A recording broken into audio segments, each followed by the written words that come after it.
Welcome to the Blue Cafe. We offer stories of infidelity, betrayal, and redemption. Please like and subscribe if you are enjoying what you are hearing. Now, on to today's story. I've never been more scared. Need support, I'm hurting. I'm shaking. I'm mad, angry, sad, confused, etc. etc. I'm going to write this for my own personal therapy, and with the hopes that it helps someone else out. Long wall of text incoming. TLDR at the bottom. Yesterday I packed a bag and left. No more lies. No more hiding from it. No more personal hurt. I stayed for too long. Gave too many chances. Now I am here. Backstory. My wife of 11 years, 2 kids together, cheated on me 2 years ago. Well, technically it started before that, but I caught her 2 years ago. Our marriage was rocky by year 5. We had started growing apart, annoyances became resentment, resentment became anger, and we began fighting over the smallest things. It felt like we were business partners or roommates. By that time we had 1 kid, and another on the way, so we tried to work things out. It didn't get better. We didn't communicate. I was busy with my career, and because she had a more flexible job, I assumed she would take care of the kids and house and her job while I focused on my career. Looking back now, that was a huge mistake. I let things fall apart. I took our relationship for granted. I took her taking care of the house and kids for granted. It doesn't excuse what she would end up doing, but I think it's healthy to be able to look back on it and learn from it for future relationships. I should have communicated. I should have helped more. Too late now. A few years later she began to change. Little things. On her phone more, started to drink a bit more, changed her grooming habits, started staying awake later, started to get snappy at me when I asked her what she was doing. She put a password on her phone. I confronted her about my suspicions and she unloaded on me. Screaming she wasn't doing anything, and how dare I accuse her, and I must be projecting, so maybe I was the one cheating, and just on and on and on. I backed down. I bought her flowers to apologize. I became extremely introspective and realized I had been a shitty husband and partner, and started to help more with the kids, the house, turned down business meetings out of town. I tried to be present, but the reasons I suspected something was wrong in the first place did not go away. I talked to my friends about it. I asked them for their advice. They all thought she was doing something, but like good friends, they are just looking out for me, I thought. So one night I was talking to a good friend and I told him that my wife was asleep upstairs, and I would check once and for all. I took her phone and unlocked it with her thumb as she slept. My heart was racing. But there was nothing there. A few short, deleted texts, some odd half messages. Scrolling down farther I get to a message from a guy named M_. Looks innocent, but then I see it. Oops, sorry, didn't use the secret app. What? What app could he be talking about? So I started to search through her phone. It was hidden behind folders, but I found her WhatsApp. I opened it. Clicked on the first message. And was greeted by a picture of my naked wife, followed by another, and another, and a dick pic from this guy, and a video, and more and more. I didn't know him. I was shocked. I saw there with my heart on the floor. I cannot express how I felt at that moment, totally destroyed. I started reading. He lived in Vegas. She visited him with her 2 best friends a few months ago. They hooked up. He was a total perv, asking her to do threesomes, and sending her shit to wear, trying to get her friends involved, etc. The way she spoke back to him isn't even my wife. She doesn't talk like that. She only likes missionaries, lol. She doesn't ever want to talk about sexual things. Who was this person? The conversation went back 3 years. On my 10-year anniversary I took my wife out of town and planned a romantic night. Turns out when she went to the bathroom to change into something more comfortable, she sent pictures to him first, and they congratulated each other on her making it to the 10-year mark. If you live in California, you understand why. I was sitting in our hotel bed waiting for her like an idiot, sigh. Anyways, I lost it. I woke her up, tears running down my face, asking her why. I punched a hole through a double-layered wall, plus the glass picture hanging on it. Blood streaming down my hand. I was a mess. We fought all night, we talked, we fought, we talked. She said it just happened, he was an old friend who was kind to her, nice, and she wasn't getting that from me. Bullshit. The next day we did a lot of talking. I asked her what she wanted to do. We had 2 kids, a house, careers, surrounded by good friends and neighbors that loved us. How could I just throw it all away? She begged me to stay, she told me she would change. I thought long and hard about it. Consulted with friends and selected family. For all the reasons above, I decided to stay. That our marriage isn't perfect. That I had been in situations as well where I was tempted, and while I never did anything when it came to that moment, I could see how she could mess up. I gave her a second chance. I told her that I needed her to block him from all media. To delete WhatsApp. To unlock her phone so I could check it every now and then, just so I can regain trust. That she remains present in our marriage, in our love life. She agreed to everything. She said she felt like she was living a double life, and it was a weight off her shoulders. And it was good. And for once in a long time, we were good. The next 3 months were awesome. Hanging out, sex life skyrocketed, we cared for each other again. Then I went out of town on my annual trip with my closest guy friends. I was gone for 5 days, and things seemed fine at first. She was flirty, sent me some sexy pics while I was away, told me she missed me all the time. Then she accidentally posted a nude that she told me she deleted after she sent to me her Instagram story. Oops.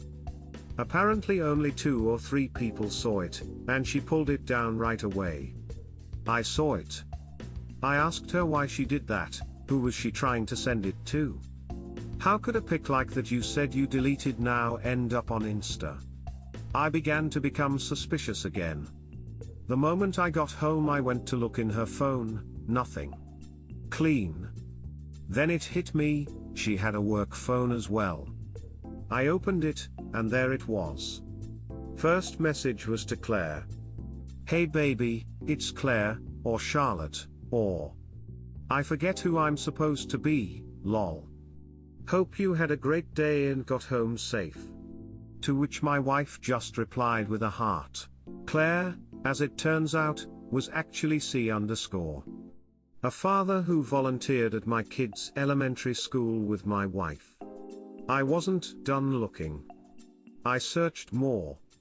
I got her other phone again, and looked through her Snapchat. She had a message received from a guy named P_. I asked her about this. By this point we were yelling. That was the only message I saw on Snapchat from him was yes baby, looks so good. Everything else was deleted. She said he was a personal trainer who she was sending progress photos to, nothing more, she swore. Then I swiped up, which I guess opens saved Snapchat conversations, and it was a hell of a lot more than a personal trainer. She went ballistic on me, grabbed her phone, and slammed the door to the bedroom, telling me I was crazy, and my constant invasion of her privacy was driving her father away from me. I was a controlling, mentally abusive asshole according to her. Over the next few days it didn't stop. The discoveries. More conversations from different guys, all inappropriate. All sexual. All flirtatious.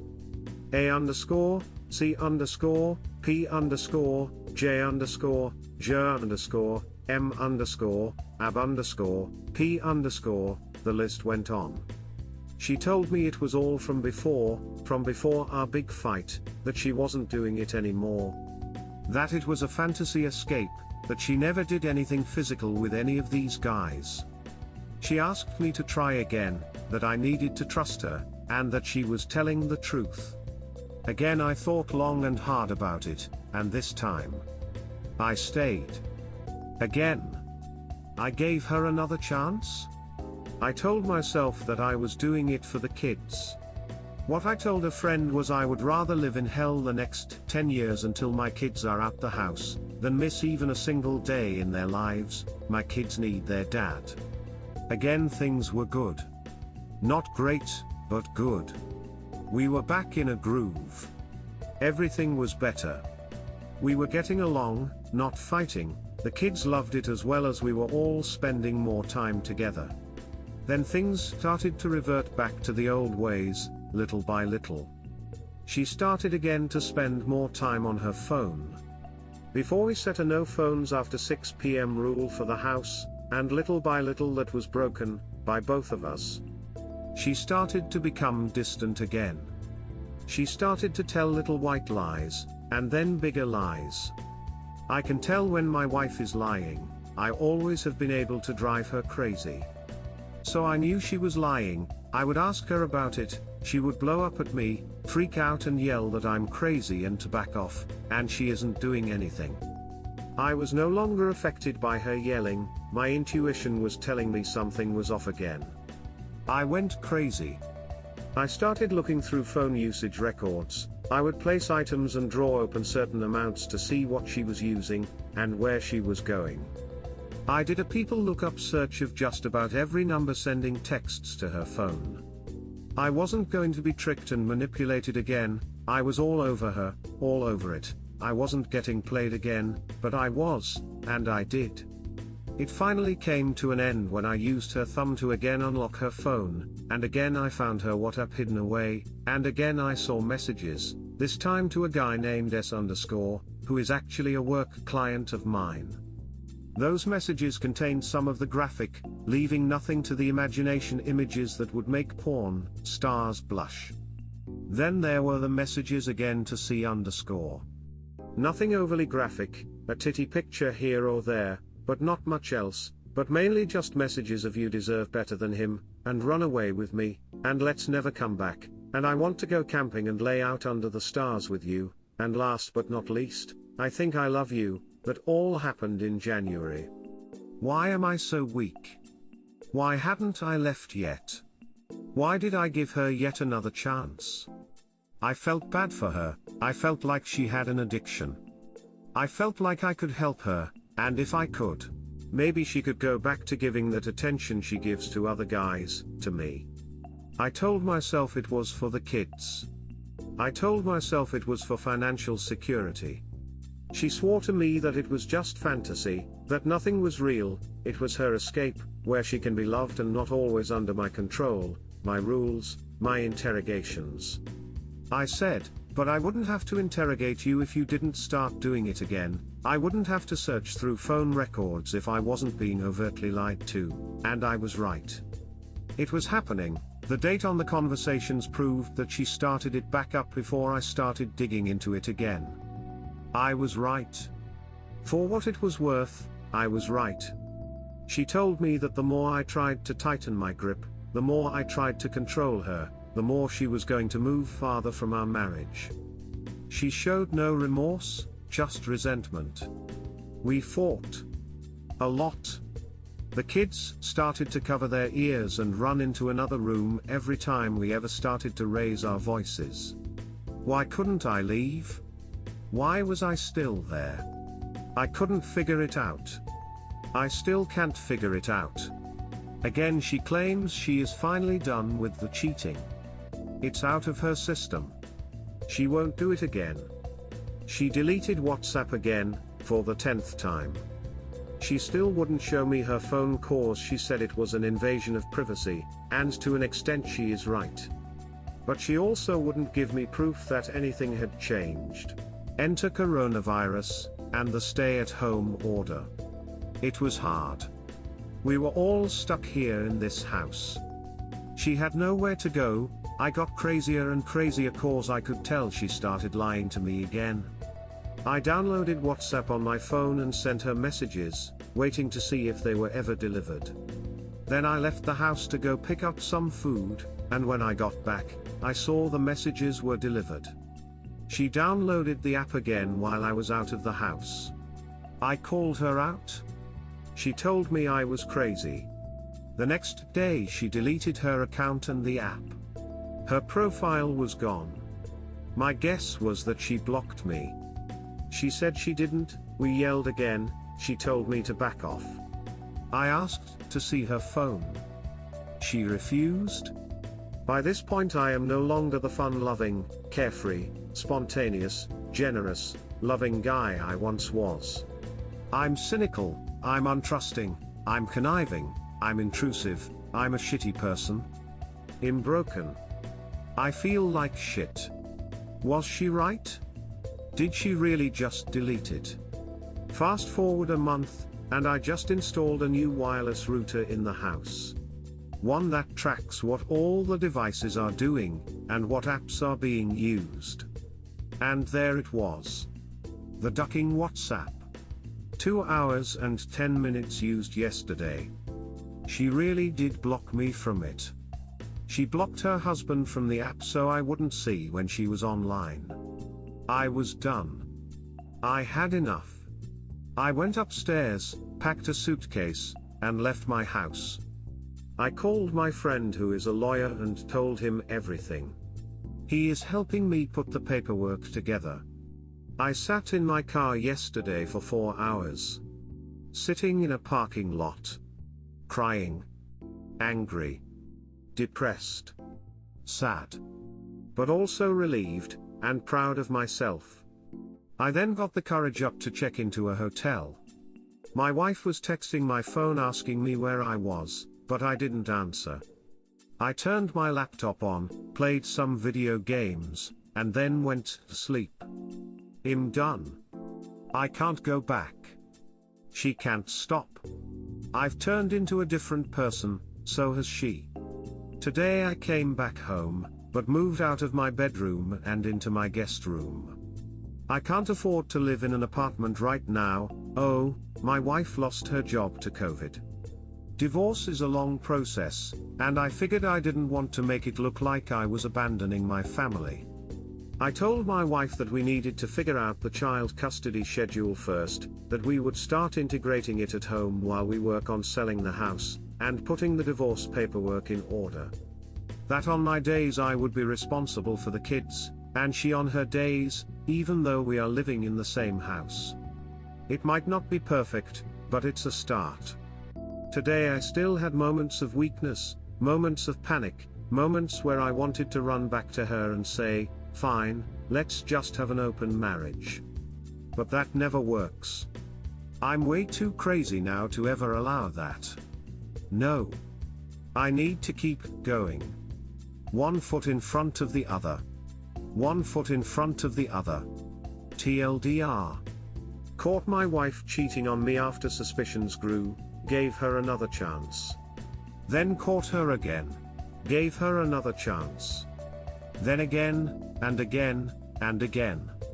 Finally I walked out. I'm scared shitless. Update, I left. Divorced. Update.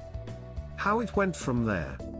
After learning she was a serial cheater, we cohabitated for 6 months. I slept downstairs, she was upstairs. We didn't know what we wanted to do, there was a lot of confusion, there were times we went back to each other, and times we hated each other's guts and yelled and screamed. It was always the worst when she was drinking, those were the nights I could be certain she was texting other men still. However, I didn't get the courage to finalize my divorce. We talked to a mediation lawyer, I had paperwork drawn up, but I couldn't bring myself to sign it. I was so afraid of divorce, about what it meant to me, to my finances, kids' happiness, assets included our house, etc. I was terrified. I told myself over and over that I would rather live in this hell until my kids left the house, than blow apart our family because of a decision my soul was making over and over. Until I couldn't. One day, she was drinking with her friends and came home fairly tipsy. I won't go into the details of the story, but I caught her again. She was texting her personal trainer, one of the guys I knew she had cheated on me with before. She told me she wasn't, and I caught her. She then blew up at me. Called me spineless, said that I would never file for divorce because I would never be able to duck a girl hotter than her again in my life. All types of other nasty things. And then it hit me. I was so calm. I had reached a point I couldn't come back from. I walked into my office, pulled up the divorce contract, docu-signed it, and calmly hit send. I walked back into the kitchen where my ex was standing and told her I just filed for divorce. I then went back into my office and felt relief. Earlier that month I was talking to a coworker about my situation. He had just filed for divorce himself and went through a bit of a nasty battle over child custody, for which he ended up getting 100%. His analogy for my situation really hit home for me and helped. I will say it here in case it helps someone else in the same situation. The way I felt before I filed for divorce, knowing she was cheating, knowing what I should, but not finding the strength to actually do it, was like standing on a ladder. I'm on a ladder, and the ground is covered in fog. I can't see the ground. I know I'm on the bottom step, I know the ground is right under me, but I can't see it, and it's too scary to just step off. Until I did. And the ground was right where it was supposed to be, and it was easy, and effortless, and now I am safely off the ladder, and able to move in any direction I want. I described the feeling in the weeks after as immediate relief. For years I felt like I was up against a cliff, with my toes hanging over the edge, and the weight of everything pushing and pushing me to jump. But I couldn't. I wouldn't. Until finally the weight of everything was too much, and I took a step. And it turns out, free falling feels a hell of a lot better, and the landing was soft and comfortable. Skip to now. I know my situation here will be different than most. I got out. Really well. I kept the house, she moved out. I owe her half the equity, for which I am making payment to her for the next 5 years, and if in 5 years I can't afford to pay her portion off, I will sell the house and pay her. It's a lot of money, $1 million plus house, we split custody 50-50. She waived her right to alimony. I also make significantly more than her. I am paying a bit more in child support than I owe according to the state of California calculator. I am also paying for things like sports, camps, etc. We are finalizing the rest of the divorce through a mediator, and things have been amicable so far. Fingers crossed. As for everything else, I tried online dating and found instant success. It was nice to talk to people again who actually care. To date, and then go out again. Everything was different. Everything was better. I got a huge shot of confidence that had been completely shattered in years prior. It feels really good. My finances have stabilized.